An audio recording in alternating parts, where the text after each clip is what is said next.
Hey guys, so welcome back here at DEC Engineering Tutorial. So ngayon pag-uusapan natin itong crane load charts. Again, this is under safety engineering. Okay.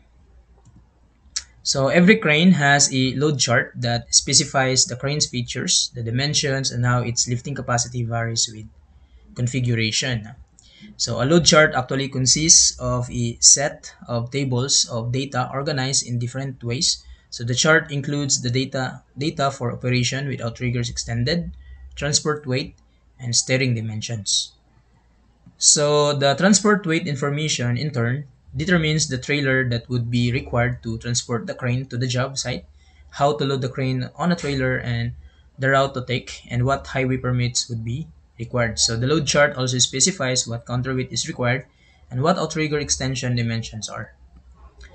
So charts should be read conservatively. So for example, when the angle is used that is not listed on the load chart, use the next lower boom angle noted on the load chart for determining the capacity of the crane. So kumbaga conservative lagi tayo. Okay?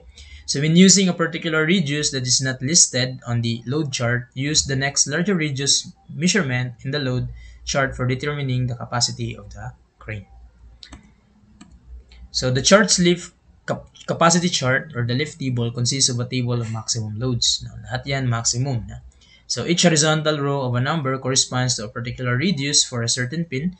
This is the distance from the center pin to the center of the lifted load. So each vertical column corresponds to the boom extension length, and the maximum capacity is always measured by the shortest life, usually over the rear of the crane and with outriggers fully extended. So the chart's leaf range chart or the range diagram or the range table illustrates how much boom length is needed to pick up and lift a load at a given distance and the vertical lift height. So the range height is generally a part of the load chart, scaling as well as being part of the operating manual. So mamaya makikita nyo no, kung ano yung mga itsura ng mga range diagram na yan. So with higher angles of lift, the maximum load capacity decreases. The chart's lift angle chart illustrates the maximum lift with looping and fixed jib. So with a looping jib, the angle can be automatically adjusted from the operator's cab. Okay, so with a fixed jib, the angle is fixed. The crane's crane in motion chart defines the lift capacity for pick and carry operation.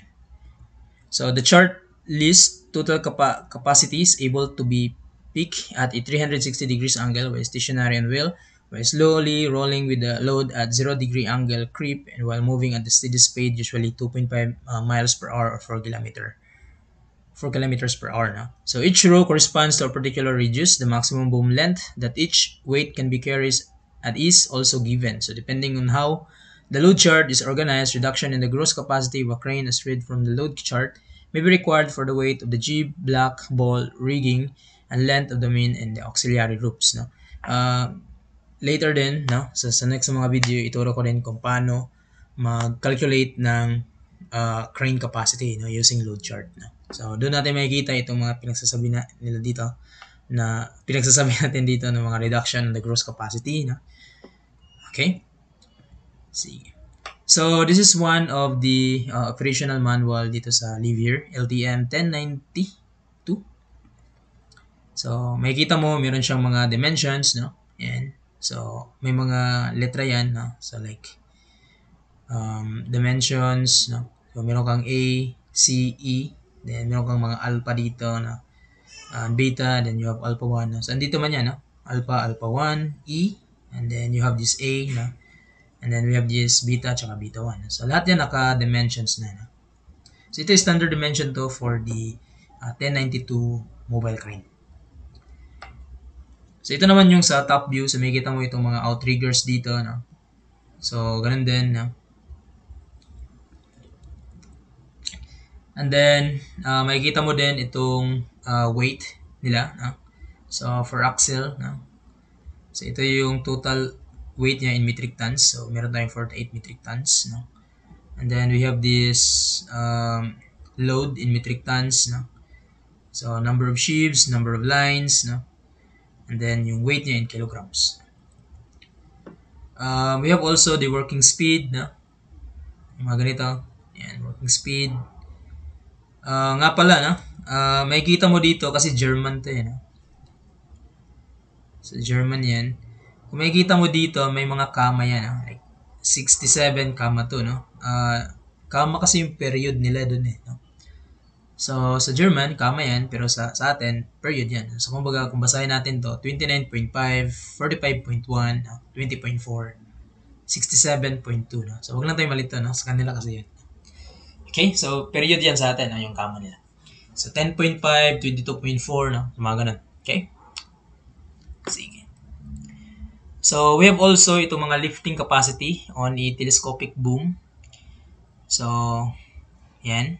So, it ranges from 11.7 meter to 52 meters. So, makikita mo yan dito, no? Ito, 11.7 meters, 15.4, 19.1, 22.8, no? Up to 52 meters. Okay? Yan. So, kung titignan natin ito ng mabuti, no? So, makikita natin na yung dito na part represents the crane boom length. Okay? Yung yan, no? Crane boom length, yan, no? And then, ito siya represents the crane boom working radius. Yung radius niya, horizontal radius.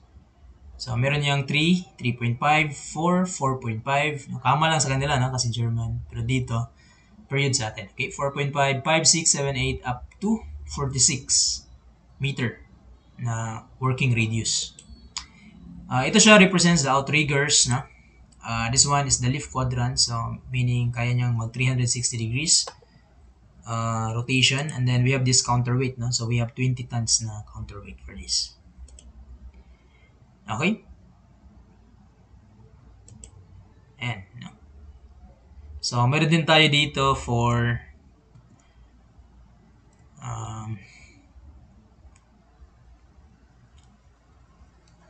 ito siya is over the rear, no? Over the rear din pala to. Okay? And then we have also 12.2 tons. Yung kanina is 20 tons. No? So, iba din, no? Pag yung counterweight mo, 12.2 tons. So, iba din yung ano niya dito. So, makikita mo, iba yan. No? Di ba dito, 99, 81, 90, 81. Dito, iba din. No? You have 90, 74, 79, 74. No? Okay. So, again, these are lifting capacities. No? Tignan natin ulit ha. So, these are lifting capacities on telescopic boom. Mamaya ipakita ko kung paano gamitin ito. Okay? So, we have also the lifting capacity for a 7 tons. No? So, andun din sa manual nila. For 3 tons, ito din. No? And then, we have for also counterweight na 1.2 tons. No? Okay? So, ito din yung manual nila. Okay, so yan.